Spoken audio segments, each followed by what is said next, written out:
그가 이르되 내가 보니 온 이스라엘이 목자 없는 양같이 산에 흩어졌는데 여호와의 말씀이 이 무리에게 주인이 없으니 각각 평안히 자기의 집으로 돌아갈 것이니라 하셨나이다. 이스라엘의 왕이 여호사밧 왕에게 이르되 저 사람이 내게 대하여 길한 것을 예언하지 아니하고 흉한 것을 예언하겠다고 당신에게 말씀하지 아니하였나이까? 미가야가 이르되 그런즉 왕은 여호와의 말씀을 들으소서. 내가 보니 여호와께서 그의 보좌에 앉으셨고 하늘의 만군이 그의 좌우편에 모시고 서 있는데 여호와께서 말씀하시기를 누가 아합을 끼어 그를 길르 라못에 올라가서 죽게 할꼬 하시니 하나는 이렇게 하겠다 하고 또 하나는 저렇게 하겠다 하였는데 한 영이 나와 여호와 앞에 서서 말하되 내가 그를 꾀겠나이다. 여호와께서 그에게 이르시되 어떻게 하겠느냐 이르되 내가 나가서 거짓말하는 영이 되어 그의 모든 선지자들의 입에 있겠나이다. 여호와께서 이르시되 너는 꾀겠고 또 이루리라. 나가서 그리하라 하셨은즉 이제 여호와께서 거짓말하는 영을 왕의 이 모든 선지자의 입에 넣으셨고 또 여호와께서 왕에 대하여 화를 말씀하셨나이다. 아멘. 디모데후서 3장 12절에 무릇 그리스도 예수 안에서 경건하게 살고자 하는 자는 박해를 받으리라는 말씀은 사도 바울이 디모데에게 유언과 같은 말씀으로 한 것입니다. 앞서서 예수님께서는 이렇게 말씀하셨습니다. 의를 위하여 핍박을 받은 자는 복이 있나니 천국이 그들의 것임이라. 그 말씀대로 예수님께서는 박해와 죽음의 길을 가셨고 스데반 역시 그 말씀을 따라 십자가의 길을 갔습니다. 스데반은 마지막 죽음의 순간에 예수님이 하신 말씀과 똑같은 표현하고 떠났습니다. 주여 이 죄를 그들에게 돌리지 마옵소서. 십자가에 못 박아라, 십자가에 못 박아라 외치는 무리는 그들이 하는 일이 무엇인지 알지 못했습니다. 그래서 예수님께서 아버지, 저들을 사하여 주옵소서. 자기들이 하는 것을 알지 못함이니이다 라고 십자가상에서 외치셨습니다. 저들이 하는 것을 알지 못한다라는 말 속에 들어있는 알지 못한다라는 말은 의외로 심각한 표현임을 알아야 합니다. 왜냐하면 오늘날에도 사람들은 똑같이 이러한 무지와 우를 반복하여 범하며 살고 있기 때문입니다. 이물라의 아들 미가야는 종교적으로 그토록 암울했던 시기인 아합 왕 말년에 이스라엘에서 활동한 선지자입니다. 열왕기상 22장의 말씀을 통해서 보는 미가야는 하나님의 신실한 선지자로 다른 모든 선지자들이 그릇된 길에 서 있는 가운데 홀로 하나님의 말씀을 바르게 전한 외롭지만 진실한 선지자였습니다. 하나님께서는 미가야를 통해 온 이스라엘이 목자 없는 양같이 산에 흩어졌다는 말씀을 전하도록 하셨습니다. 이 말은 왕에게 있어서는 굉장히 기분이 나쁘고 자존심이 상하는 말이었습니다. 소위 지도자인 왕인 자기가 버젓이 있는데 백성들이 목자 없는 양같이 흩어졌다고 하니 말입니다. 그래서 왕은 미가야를 옥에 가두라고 한 것입니다. 예나 지금이나 권력을 가진 사람은 아랫사람들의 말을 듣지 않으려 합니다.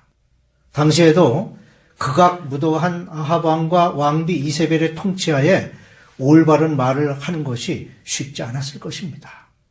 그러기에 대다수의 선지자들이 권력자에게 아첨을 하면서 왕이 듣기 좋은 말만 했습니다.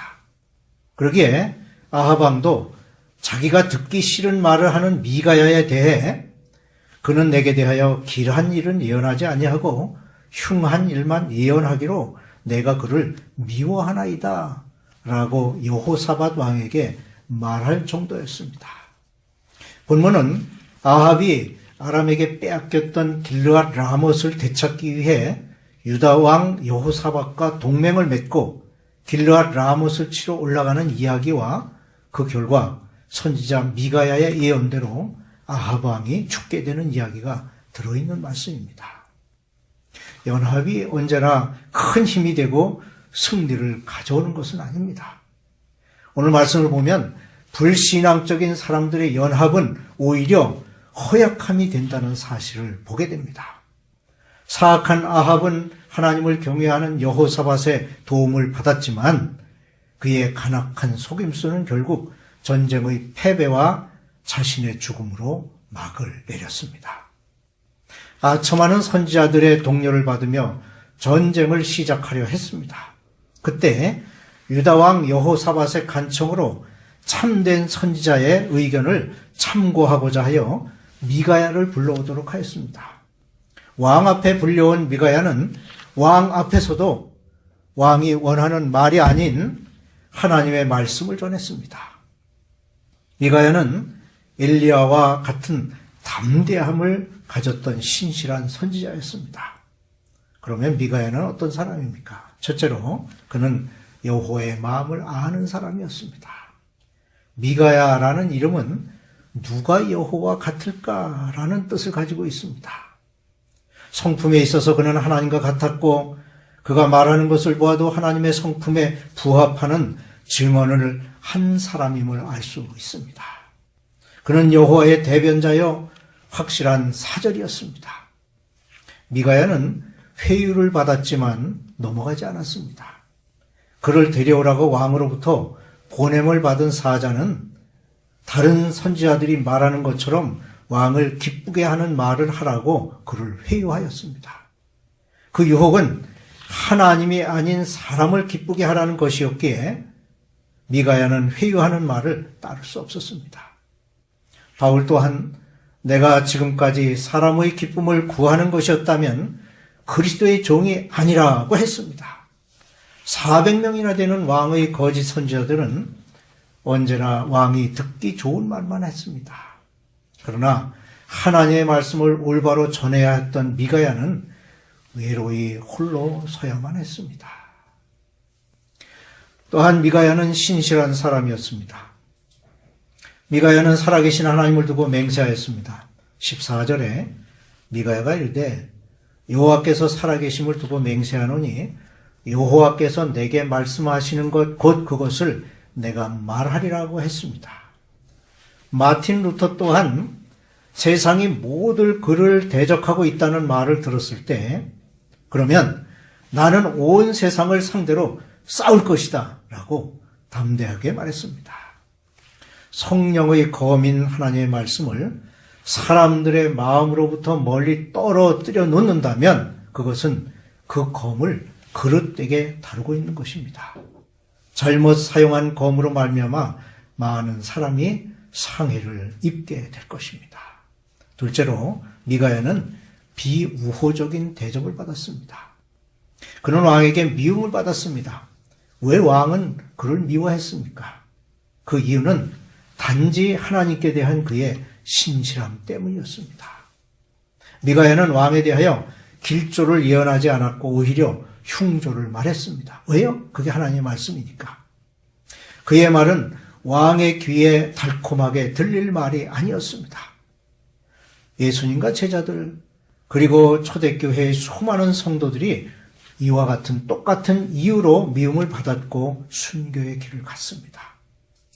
육을 좇는 사람은 하나님의 원수가 될 수밖에 없습니다. 왜냐하면 악을 행하는 자는 빛을 싫어하기 때문입니다. 그는 모욕을 당했습니다. 24절에 시드기야가 가까이 와서 미가야의 뺨을 치며 이르되 여호와의 영이 나를 떠나 어디로 가서 네게 말씀하시더냐는 말씀이 있습니다. 참 선지자를 친다고 해서 진리를 말하는 입을 막을 수는 없습니다. 그러므로 우리가 진리를 증거할 때 하나님이 우리와 함께 하신다는 사실을 믿고 담대할 필요가 있습니다. 미가야는 옥에 갇히는 신세가 되었습니다. 왕은 이놈을 옥에 가두라고 했습니다. 그가 진리를 말했기 때문에 진리를 역행하는 자의 대적이 된 것입니다. 하나님의 종을 가두는 일은 어렵지 않습니다. 하지만 하나님의 말씀은 결코 매이지 않습니다. 존 버년을 옥에 가두었을 때 기독교의 역작인 철로 역정이 그 감옥 안에서 만들어졌고, 그때부터 지금까지 이 책은 온 세상에 퍼져나가 많은 사람들의 심령을 변화시켰습니다. 셋째로 그의 예언은 그대로 이루어졌습니다. 왕은 자신이 전생에서 평안히 돌아올 때까지 그를 가둬놓으라고 명령했습니다. 하지만 왕은 자신의 말대로 평안히 돌아오지 못했습니다. 즉, 미가야의 말대로 죽어서 돌아왔기 때문입니다. 미가야의 예언이 그대로 이루어진 것입니다. 그의 예언은 왕이 일반 병사로 변장했음에도 불구하고 성취되었습니다.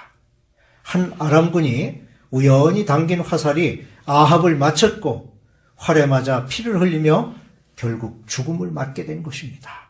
하나님의 화살은 결코 관역을 빗나가지 않습니다. 믿지 않는 자들이 자신을 위장하더라도 하나님은 반드시 찾아낼 것이라는 사실을 알아야 합니다. 사람의 마음에 도사리고 있는 죄를 하나님의 감찰하시는 눈으로부터 숨길 수는 없습니다. 미가에게 거짓 예언을 하도록 회유했음에도 진실한 하나님의 사람 미가야는 사람을 두려워하기보다는 하나님을 신뢰하며 여호와께서 내게 하신 말씀 곧 그것을 내가 말하리라고 함으로써 진실한 선지자의 사명이 무엇인지를 보여주고 있습니다. 그러면 미가야의 신앙과 인격이 어떠했는지를 봅니다. 미가야의 예언이 오늘 우리에게 주는 귀한 교훈이 있습니다. 즉, 거짓 선지자들은 그들의 마음에서 우러나오는 예언을 하지만 미가야는 하나님으로부터 자신이 직접 들은 것을 예언한다는 것에서 근본적인 차이가 있음을 알게 됩니다. 우선 그는 담대하였습니다.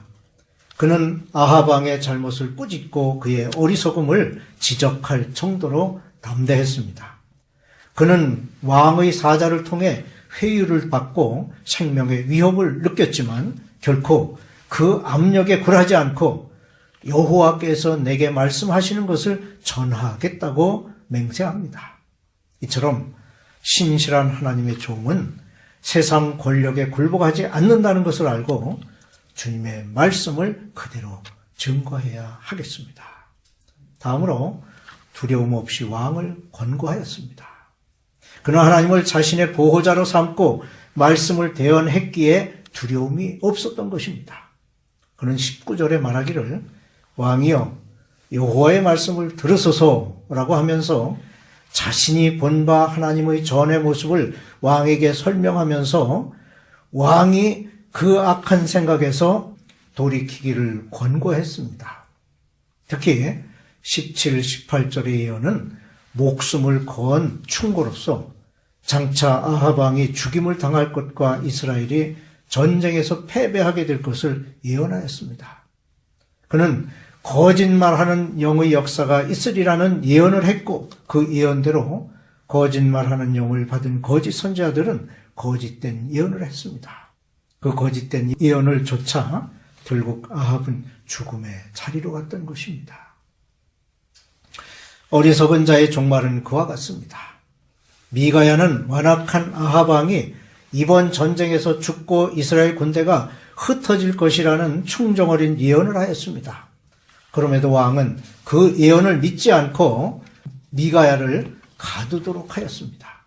그 결과 아첨자들의 말을 듣고 진실한 권고를 거부한 아합은 비참한 종말을 맞게 된 것입니다. 어리석은 자는 아첨하는 말을 좋아하고 지혜로운 사람은 충정어린 책망을 좋아합니다. 아첨하는 자의 달콤한 말을 분별할 줄 몰랐던 아합의 말로가 우리에게 귀한 교훈을 안겨주는데 그것은 사탄도 하나님의 명령에 순종한다는 것과 거짓말하는 영은 항상 믿는 사람을 쫓아다닌다는 사실입니다. 그러므로 참된 진리를 가지고 유혹에 흔들리지 않으므로 하나님의 신실한 일꾼으로 쓰임받는 성도가 되시기를 주님의 이름으로 축원합니다.